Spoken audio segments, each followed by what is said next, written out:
हाँ जी भाई साहब, आ गया बवाल मचाने। सारे गाँव हम भोजपुरी से पावर स्टार पवन सिंह का टीजर आ चुका है।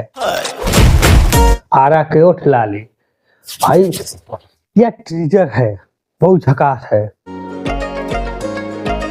शुरू में तो देखने पर लग रहा है कि वो बहुत बवाल सीन जो ऊपर से दिखाया गया है, बहुत झकास।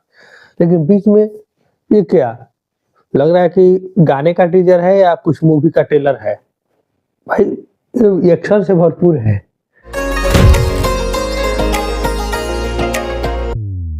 अब बताइए तो, एक्शन हो रहा है गाने में, क्या गाना है।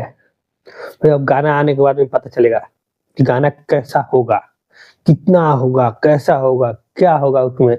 टीजर देख के तो लग रहा है कि आधा बवाल है और आधा खंगाल है। ठीक है, आधा तो बहुत अच्छा लगा टीजर, लेकिन जो एक्शन सीन दिखाया गया टीजर में थोड़ा सा बर्गर लगा।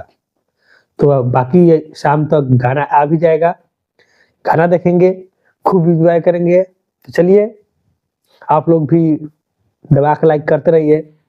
ठीक है, तो मिलते हैं गाना के साथ। धन्यवाद।